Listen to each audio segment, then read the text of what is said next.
NPC, that my brain is not working. The the PANCE exam has a lot of topics that they indicate for psychiatry / behavioral health, and 2 of them are child abuse and elder abuse.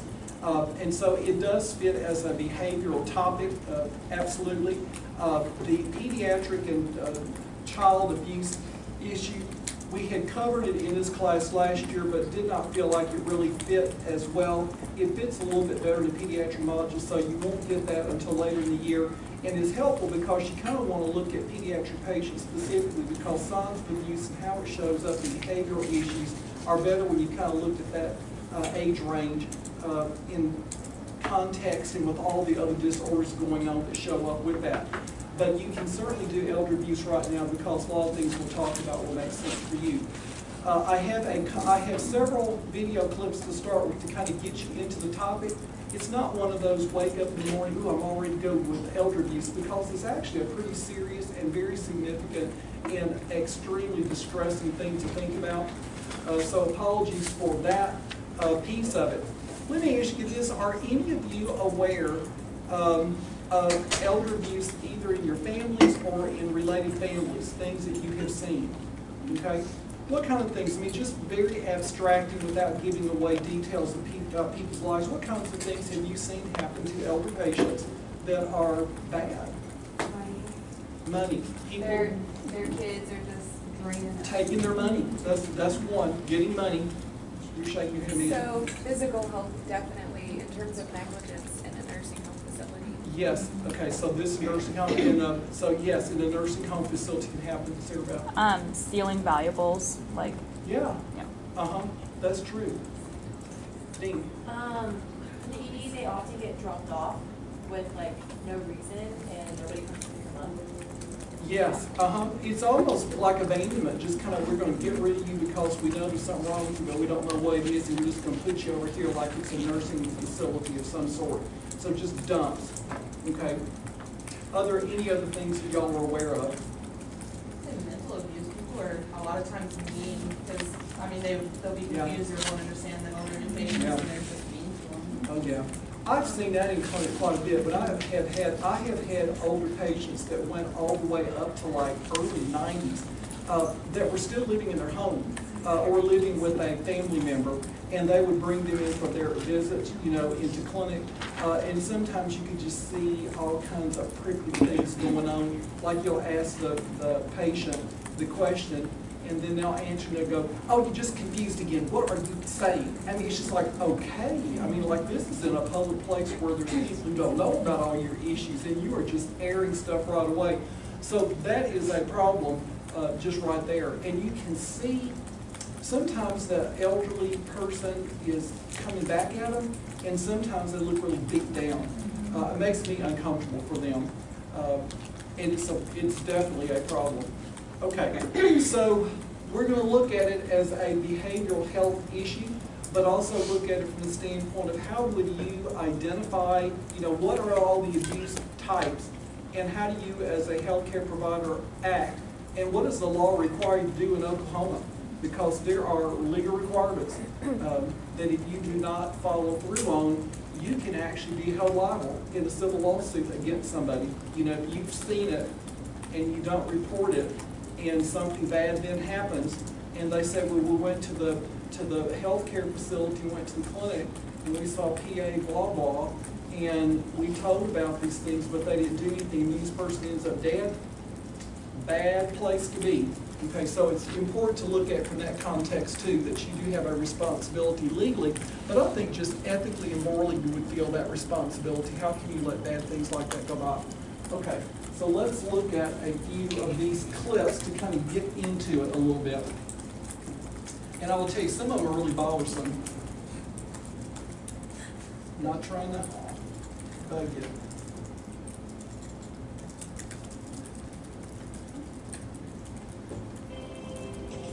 Good evening and Thanks for joining us. It's a crime that happens often, but we rarely hear about. The victims usually suffer in silence. But today, a 94-year-old Toronto woman bravely spoke out, telling her story of elder abuse. She let people she trusted into her home, and it wasn't long before they took complete advantage of her. Mike Drolet reports on a crime we all need to be on the lookout for. A trusting, lonely 94-year-old woman with no family in Toronto to speak of, Norma Marshall was only too eager to accept a friendly new housekeeper into her home. But police say Vera Nunez gave her more than she bargained for, at first offering to cook meals and then literally taking over her apartment. I had the husband and wife and the 2 children there, and my furniture was all gone, so I didn't really feel at home. The only place I was at home was in my own bedroom. Police allege they sold her furniture and jewelry and stole her life savings, $25,000. The woman allowed access to her banking to the housekeeper. Fortunately, an astute pharmacist sensed something was wrong. Norma was acting erratically. So Selena Chanying sent her driver over, who cleverly convinced Nunez's husband he needed to see Norma to finish his delivery. She was so scared. She didn't look at me. She was just looking down. Whatever I asked her question, very short answers. I knew straight away that there's something was going on. Chanying called the police, who arrested Nunez and her husband, Luis Santos, and charged them with 2 counts of mischief under $5,000 and mischief interfering with property. If the police did not believe me and didn't go in, I was just going to take Norma away. Financial, physical, emotional, neglect. It's a shocking crime, and unfortunately all too common. An agency advocating for seniors estimates 1 in 10 are victims of elder abuse. Most seniors don't report the abuse. They feel very frightened, they feel ashamed, and so I think the figures are very, very low. Norma Marshall is struggling to understand how she became so vulnerable. She doesn't need much, just money for rent and food, but more than anything, company. And now she wonders how she'll recover. The life savings is one thing, but then what it does to you emotionally is worse. Mike Drolet, Global News, Toronto. Okay. So that is one fairly typical situation where people just take over. And when you look at it, they were asking the question, how did she get so vulnerable? Well, look, I mean, just look at her. She's on a walker. Okay, she can't run after you. If you pick up something and run from her, you are going to get away from her. If you tried to wrestle with her, you would win. So there's a lot of things about elderly people. They don't really necessarily see how vulnerable they have become, because I will tell you, in your brain, you will feel about yourself as a person like you do right now, but your physical abilities and your overall mental abilities will not be the same. Now, the reason I say that, it's interesting because I'm the sandwich generation right now. I've really come to that point. My mother is 90, she's 91. She had a birthday in June. And I just know her very well. We talk all the time. And she talks about her abilities, and sometimes you go, well, that's probably something you shouldn't do. And she's smart. I mean, she's really smart. My brain is all there. But they have a hard time connecting physical vulnerability with where they are, because if your mind is strong and you have a willpower, you just think, I'm just going to gut it up and do stuff. And she was actually trying to be more healthy and was walking all around that nursing facility on a walker, and actually got her back really messed up. Started hurting back, and her arthritis was all flared up. And I said, you're doing more than your skeleton will let you do. And you know, it's just that whole thing about, well, now I've got a barrier or a limit here, and having to live within limits. So I'm telling you, as hard as it is for you to believe it right now, your brain and your sense of self and your sense of will and what you can do will not change with your body, and you're going to and that'll just be a barrier. So when you're talking to older people, don't get so upset with them when you go, what are you thinking of? Why are you doing that? Just stop. Okay, they believe they're always who they've been, and it's really harder. Okay, let's look at this one. Your Honor, I am a 75-year-old widow. My husband was a veteran for the U.S. Army. He passed away 6 years ago, and I have felt lonely since. My husband worked as a maintenance worker for most of our married life. I was a stay-at-home mother for 7 beautiful children, 5 boys and 2 girls. They've all grown up and gone their separate ways. My granddaughter and her husband recently moved in with me.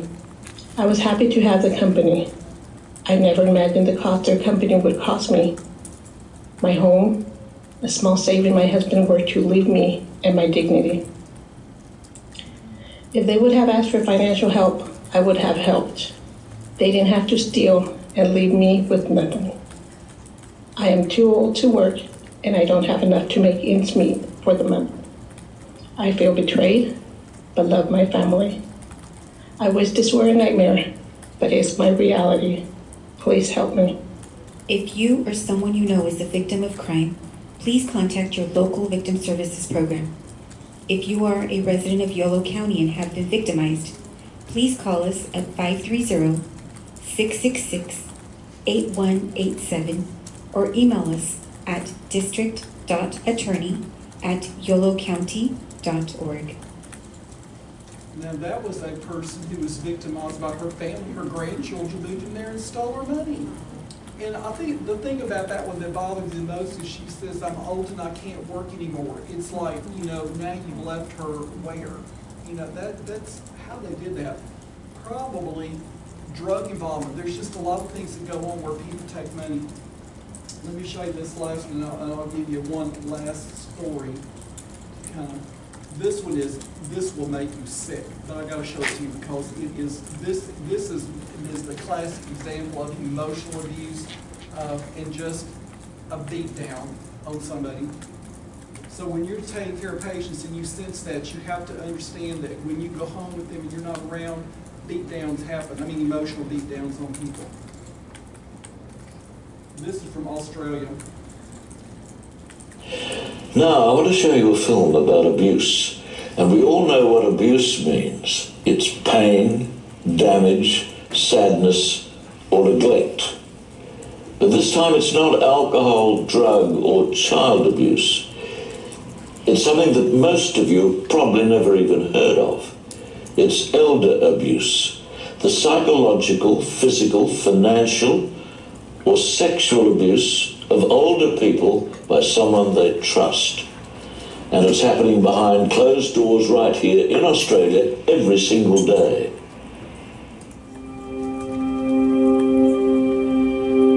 Dad, I've decided I don't want you around the kids anymore. I don't like it. They don't like it. You scare them. You'll have to stay in your room from now on. It doesn't feel like you're my dad at all. I don't even want to invite my mates around because you embarrass me. Just sitting there and... You look disgusting. Man, I hate having you here. I hate it. If I could afford to get you out of here, Dad, believe me, I'd do it just like that. You think I want you clogging up my house? And do you think that because you brought me up, I owe you this? Wasting my life looking after you? You're so pathetic! Look at you! Look at you! Look what you do to me! You drive me insane! Get up! Get up! So you can't even do anything for yourself! It's like looking after a freaking child! It's like a little baby! No one gives a shit about you, Dad! No one! And especially not me! I'm sick of this! You simply exist! You're just a waste! You're just a waste of space! You're nothing! You're absolutely nothing!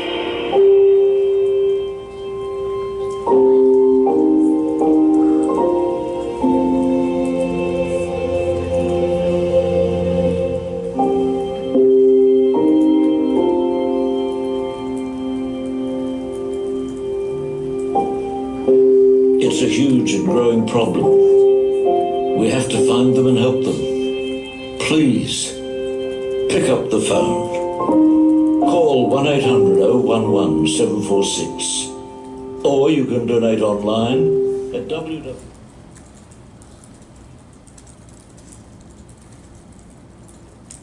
Isn't that awful?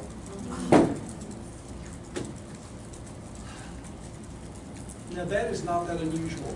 You listen to what they were saying, and I understand it a little bit now better than I used to. taking care of an older person is really, really hard because it takes lots of time, lots of energy. Just moving around in a space is hard. Everything's harder. Like if I'm gonna go to a doctor's appointment for myself, I just plan, get up, drive, go, come back. It's very quick. If I'm gonna take my mother to the doctor, you're tacking on an hour on the front end, an hour on the other end, and then all the time required to get in and out and do stuff. So to me, it's a half-day experience, basically, just for regular care. And I don't mind, I like doing it. I really enjoy doing that.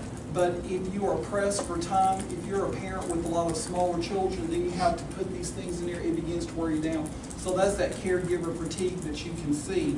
And then the needs, I mean, there's just lots of needs, you know, who's fixing food. There might be incontinence issues. It's like he says, like taking care of a baby. Well, there's elements of that, but then it's your parent. So then it's like, well, what's that, you know, all about? So it's really a difficult journey to make. The one worst case of elder abuse I ever saw, I may have told y'all this. Did I tell you about the cancer-ridden patient? Did y'all tell? Oh, man. True story.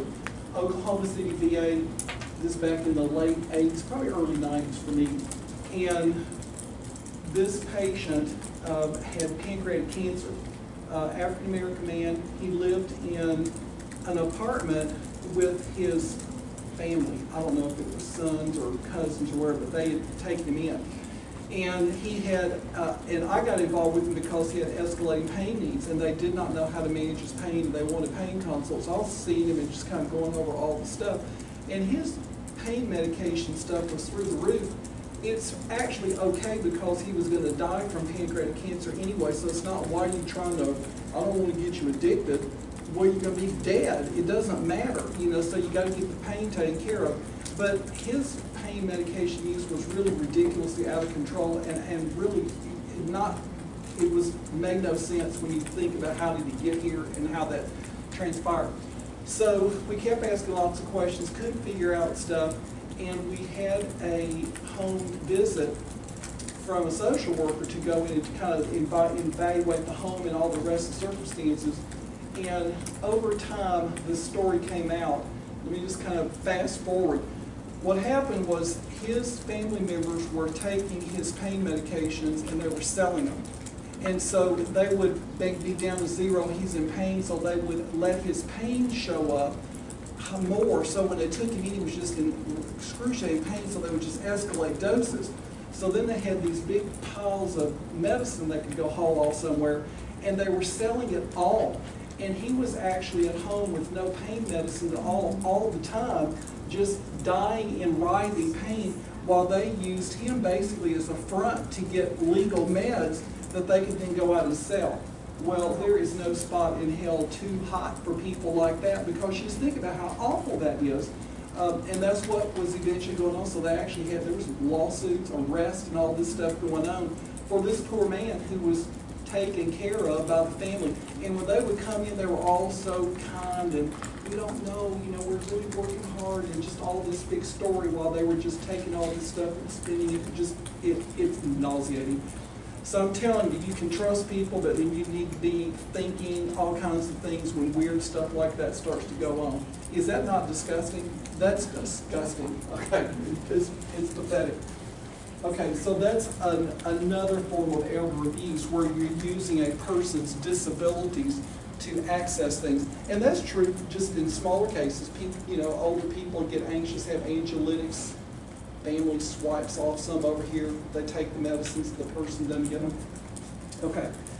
Okay, so we got it. Now you know what we're talking about as a total thing.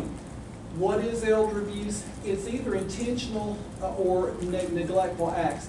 Either somebody's doing something on purpose, like hitting somebody, or they're not doing stuff. So it's doing stuff to somebody that causes problems, or not doing something that causes problems by a caregiver or trusted individual that lead to harm of the vulnerable elder. Who is at risk? There's a lot of things that dictate risk for elder abuse.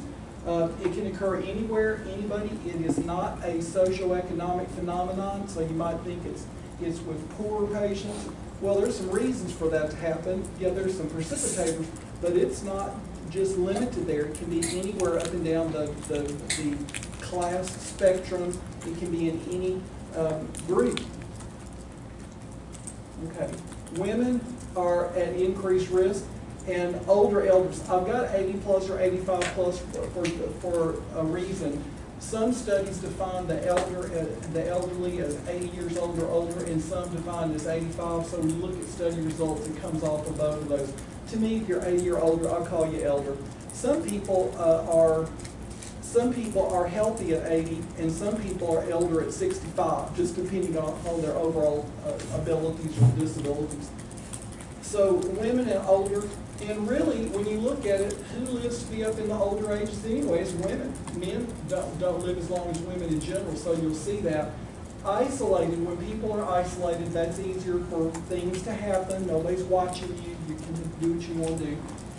And anybody with a cognitive impairment or mental health issue, if they're not that aware, then you can kind of do things because they know if they go in or somebody comes to talk to them, oh, she's crazy. That, you know, that's just, they're making that up.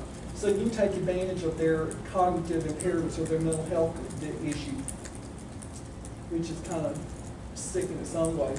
The risk also, those living in a home with a history of domestic violence, if that's been going on there, then why would it stop when other stressors showed up among a group of people?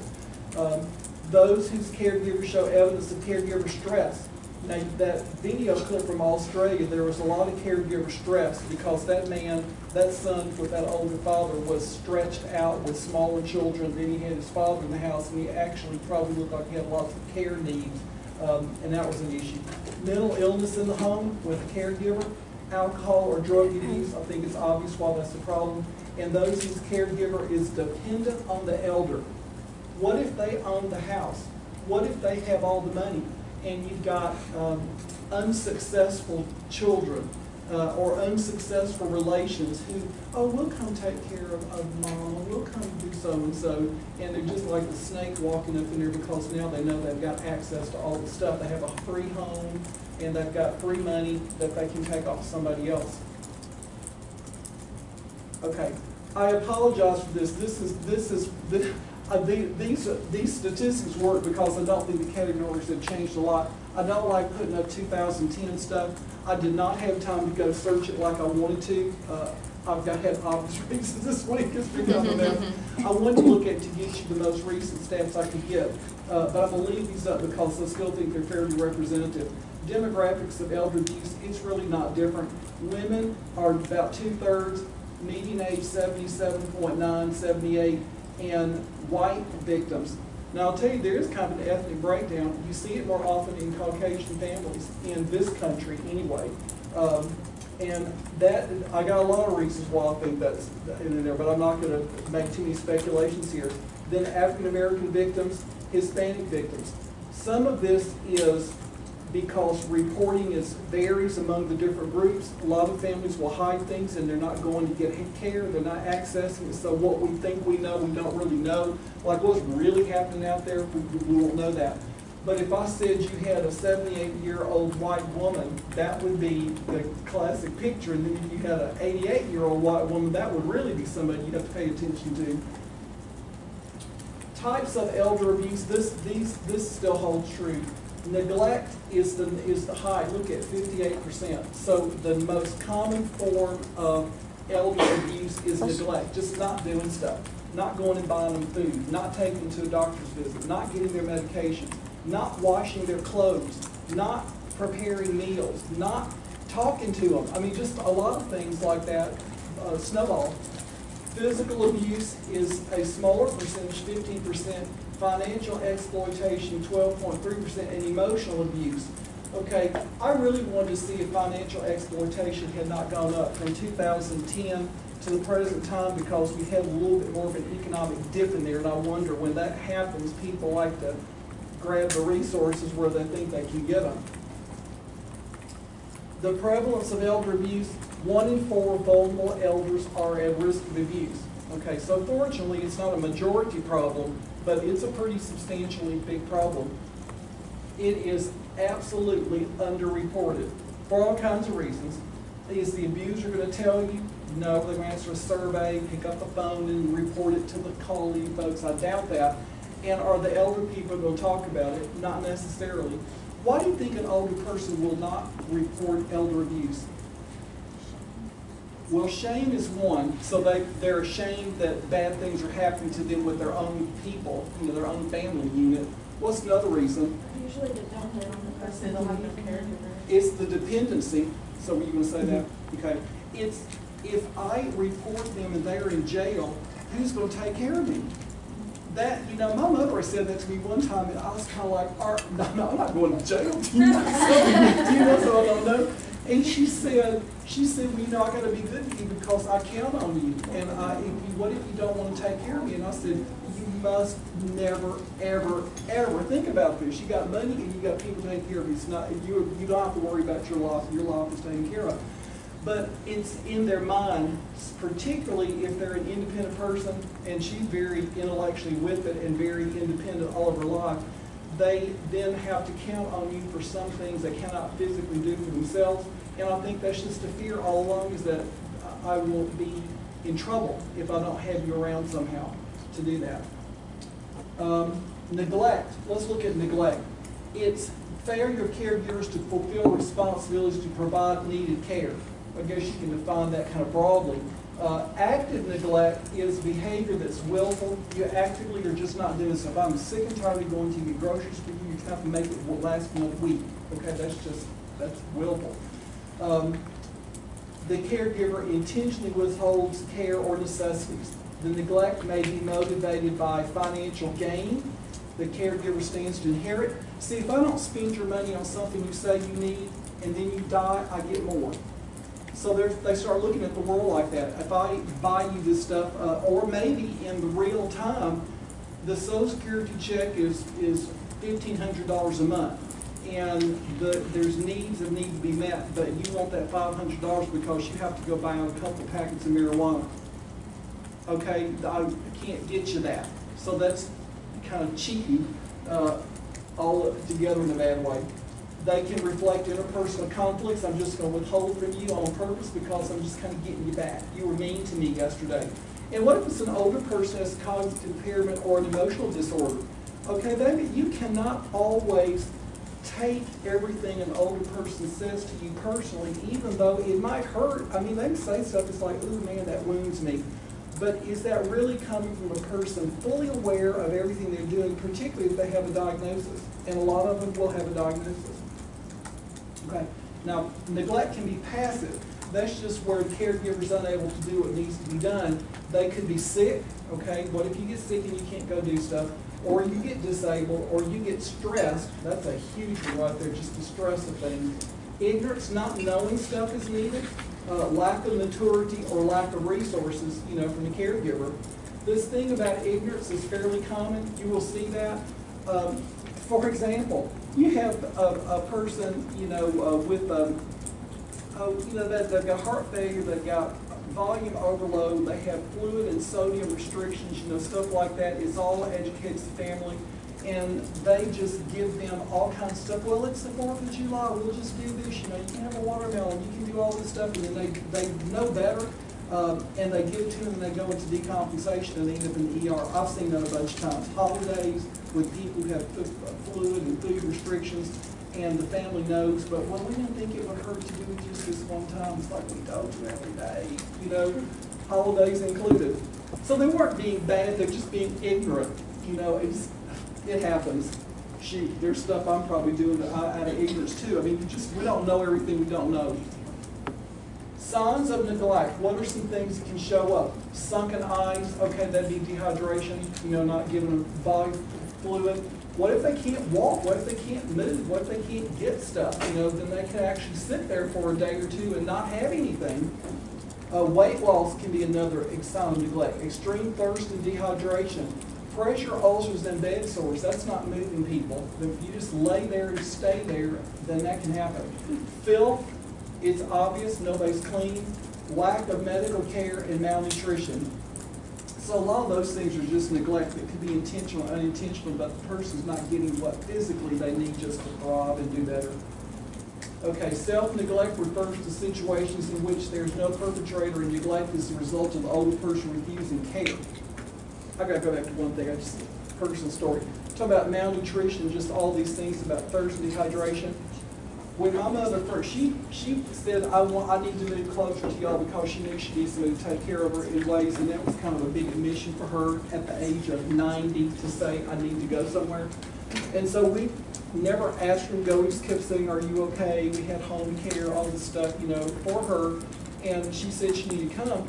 When she moved here, she was 128 pounds. And my sister and I kept saying, she's not eating, there's not enough food in the house. And we would go shop for a month and just have all kinds of stuff, all kinds of easy foods and stuff they could do. We had ladies who came in 7 days a week, you know, that would fix food and kind of clean and do stuff. But she still wasn't eating and didn't say as much. And she was 128, and I said, you are so thin, you are too thin. Are you eating? And you wonder what that's about.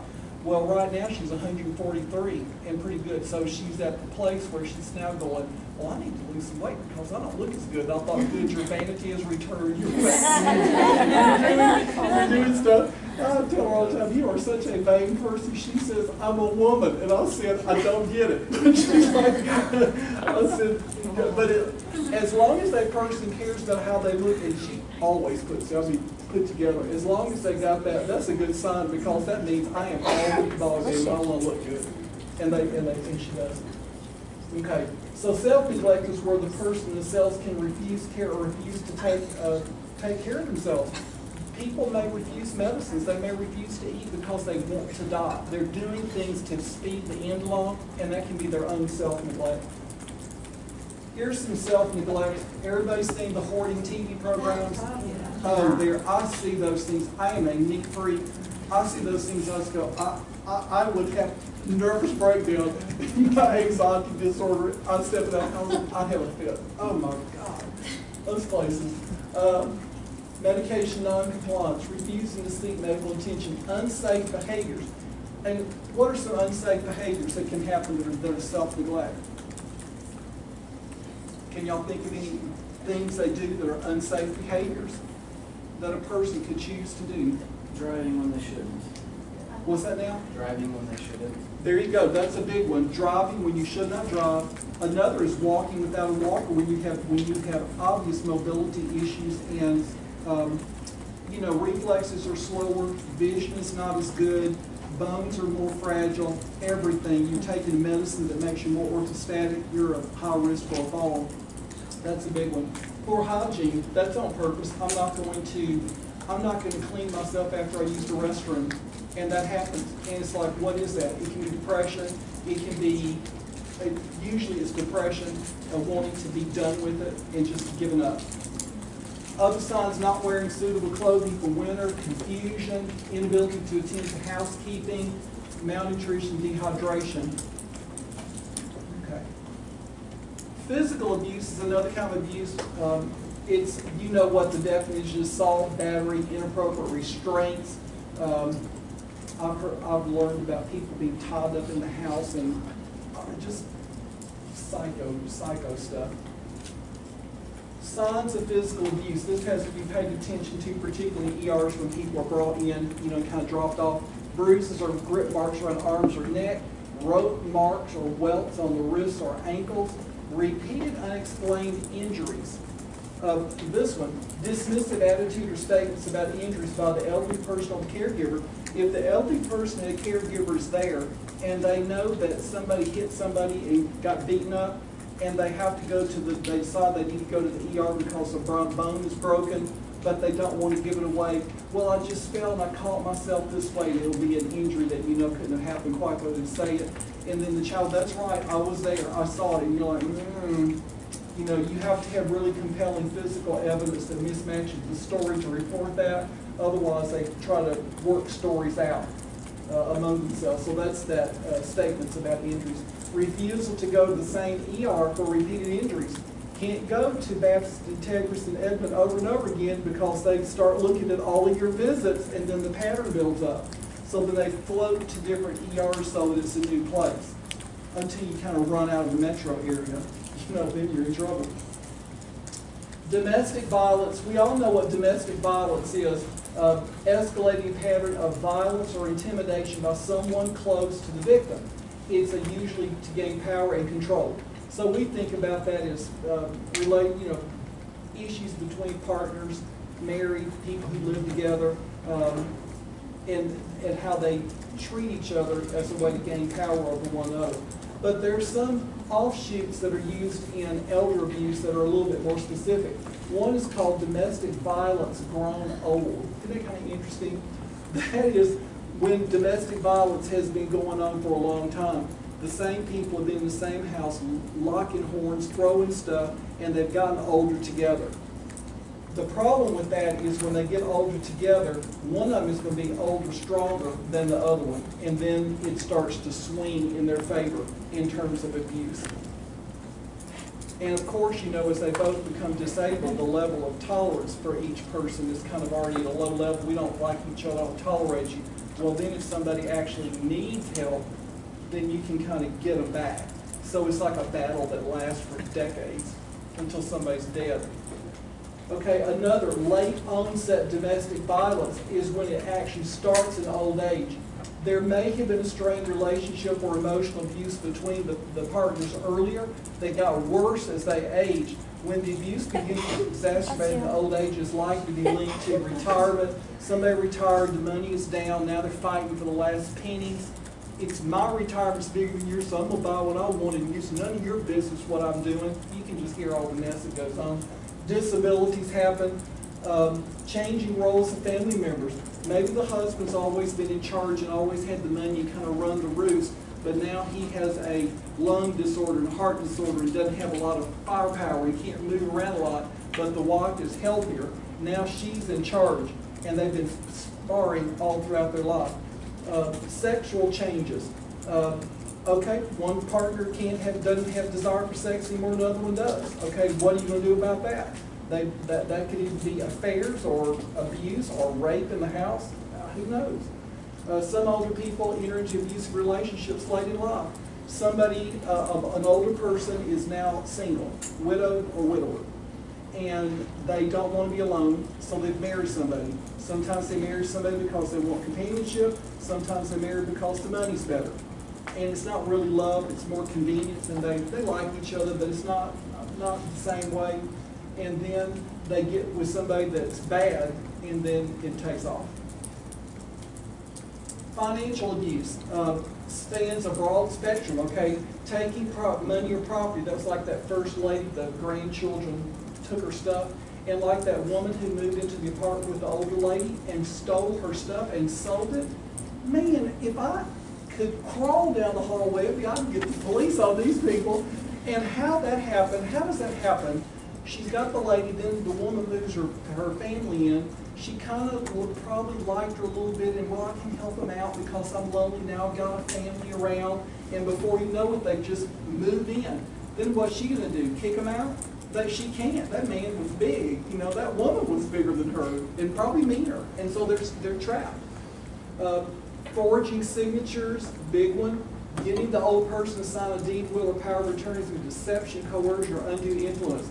That's the big thing. People, I'm going to go take care of grandma because I know she has that 5,000 acres over here, and I can get her, if I work with her and I'm nice to her, I can get that off of her from her son who's the inheritor right now. And they work it.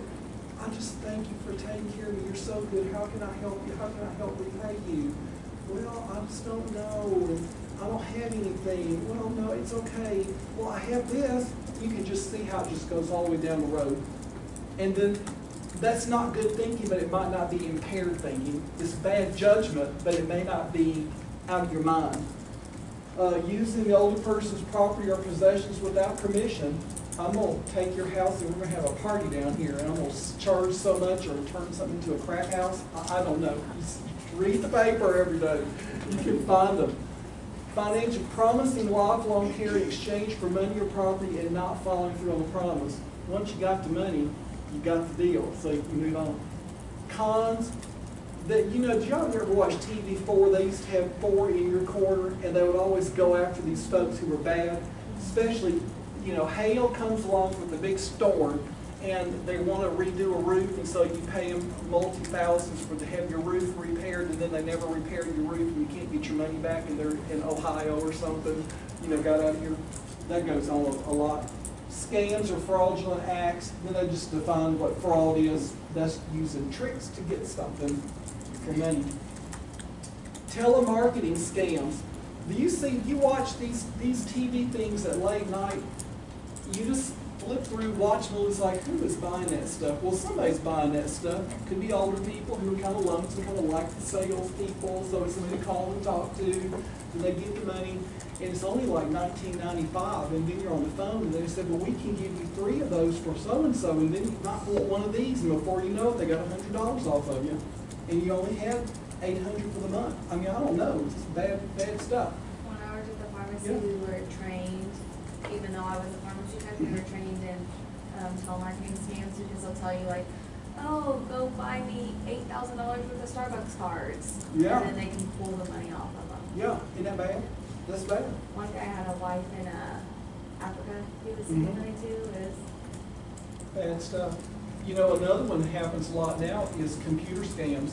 They get up in there, you click the wrong link, and then all of a sudden somebody's calling you from Pakistan, and we're here to help you, and we have services, and then they hijack your computer, and then they're doing stuff, and they strip all your info out. That's scary. I have a friend, she's in her late 80s, and it happened to her, and she said, after about an hour, I just realized I'd done something really bad, and so she called her son, and they did a lot of repair, and I think they made it okay, but she said it just didn't sound right, and I said, when it doesn't sound right, it's not right, and on a computer, double so, because they're just out there somewhere, nobody can grab them by the throat, they get what they want. Okay, signs of financial abuse, theft of debit or credit cards, large withdrawals from bank accounts. You see $50,000 being sucked out. I don't know that the bank can do anything about it, but if you're watching records like my mother, like, why is that going over here? Because I keep her money right now, so she has to trust me. And if you can trust me, I will keep your money to the penny. But there are people who won't, just kind of divert a little bit over here, a little bit over there. Signatures on checks don't match, altered wills or trusts, checks written as loans or gift, loss of property. This altered wills is big, and they may have legal bearing. And if you can't prove that they're mentally incompetent, people can get stuff off of folks in a will, and it's just done for. And that's just such a shame. Emotional, psychological abuse, willful infliction of emotional anguish, mental or emotional anguish by threat, humiliation, or other verbal or nonverbal conduct. That videotape from Australia is filled with all of this: humiliation, diminishment, verbal abuse. Just go in your room, stay in your room, type stuff. Terrible. Signs of emotional, psychological abuse: they're uncommunicative and unresponsive. They don't talk. They're fearful and suspicious, unreasonably so. They lack interest in social contacts, withdraw from normal activities, have chronic physical or psychiatric health problems, and they're evasive. That man, his face was just so racked with pain, what had been going on to him. If you saw a person like that in a room with a child, watch folks. They don't know how much is given away by watching them. So I like to watch older people sitting with a caregiver and just see how they go. See how they act around each other. See if they look at each other. See if they kind of move away from it. There's just stuff like that that's subtle, but I think it is helpful. Sexual abuse can happen. Rape, molestation, any kind of sexual conduct where they lack mental capacity to exercise consent, or somebody that just can be overpowered. That to me is disgusting. I mean, I just think that's one of the worst crimes against a person that could be done. Signs of sexual abuse: unexplained vaginal or anal bleeding, torn or bloody underwear, bruised breasts, venereal diseases or vaginal infections in a population that you would not expect to see some of those things in. Okay, so what can you do? You have to report it. In Oklahoma, you have to report it. Keep in contact with that person. Don't just go, I think something bad's going on there, and then move on to the next person. You might refer them to social services in your institution or your clinic or whatever, and so that there can be follow-up, and that's helpful. Always remain aware of the possibility of abuse. Is suspicion is 9 steps out of 10 towards figuring stuff out, is being suspicious. Most of the people try to act right around you in a healthcare situation, but just watch them, look at everything, be suspicious. Oklahoma Alliance on Aging is one source, DHS in Oklahoma is another one, Senior Info Line, or volunteer to help. What can you do to prevent abuse? So you screen patients for abuse by family members, caregivers, or other people. There's a couple of indexes. These are slides of the forms. I've given you the most updated forms just for information. I'm not going to test off those forms. I just want you to know they exist, and you've got them. The one is called the EASI, E-A-S-I. And if a person answers yes on any one of the questions 2 through 6, that's probably enough to be suspicious and to go into further evaluation. So the first one, have you relied on people for the following? So that's those areas where you help: shopping, banking, bathing. So yes. Then here, has anyone prevented you from getting food, clothes, medication, glasses, hearing aids, or medical care, or from being with people you wanted to be with? That's yes. Check it out. Have you been upset because someone talked to you in a way that made you feel shamed or threatened? Yes. Check it out. Has anyone tried to force you to sign papers or use your money against your will? Yes. So there's those types of questions that if you see one yes in those last 2 through 6, then probably it requires follow-up. And that can be put out into a waiting area for older people. Just have these forms. If they don't answer the questions, that might be worth asking in the room and see what their face is. Okay? Another one is indicators of abuse screening. It's called IOA. This is a form that's actually filled out by an evaluator. So a social worker, a home health agent of some sort, and they go into the home and they spend about 2 to 3 hours looking at stuff. They check out caregiver, care receiver in the home, all the different variables. And let me show you what they look at. There's a scoring system for this for the caregiver. They have a behavior problem. Are they financially dependent? Do they have mental emotional difficulties? Has alcohol or substance abuse problem? So you can see this has marital family conflict, scores for that. Then the care receiver, have they been abused? Has marital conflict, lacks understanding of medical condition, is isolated, has behavior problems, is financially dependent. So it's just all these areas that we've been talking about, and they will be scored. And here's your scoring scale. Slight, moderate, probably, moderately severe, yes, severe, then not applicable, don't know. And I think the scores like 16 or above indicates probably abuse is happening or needs to be checked out significantly. But I just want you to know that there are forms for screening. And the EASI is for an in-clinic screening, and the OASI, go back, my brain's messed up, my IOA, that is for an in-home evaluation. So you can do in-clinic or in-home. What do you want to do in elder abuse interventions? Protect the older person, develop and implement a safety plan, consider possible removal.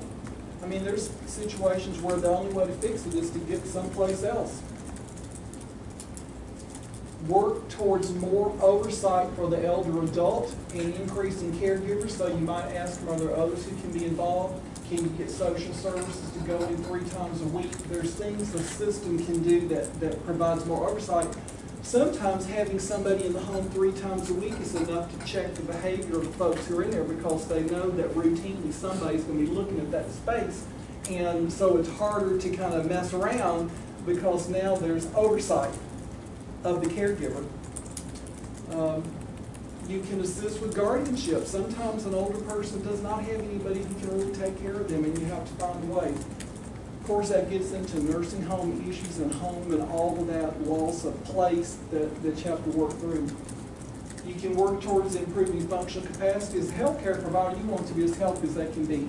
Think well, eat well, do all they can do so they can live well. But then if you do all you can do in the clinic, it doesn't matter too much if they go home to a place that's just no good, not helpful. You can discuss entitlements and resources. You can assess whether there's willingness to accept the intervention. Sometimes your problem is that the patient does not want to be helped. If there is resistance to help, assess whether the elder adult's capable of making a decision. But the last statement is the most important one, and sometimes kind of a scary one. A competent older adult has the right to remain in dangerous situations if no duress or undue influence. Okay? And it's not so clean cut. Beaten up, broken bones, bruises, that's straightforward. Emotional abuse is kind of not good, but not always there. You know, they've got food, they have people coming in to bring stuff, you know, got medicines, but it's really not the safest or most healthy place. But they're mentally confident, you cannot pull them out of that situation. So it's just that gray zone. You have to work with the elderly person to help them begin to assess the situation. What can you have? There's where we say things, is there anything we can do to make your situation better? Get them to start thinking about what better is. So they go away, they come back on other visits, and they start thinking about it. Plant seeds.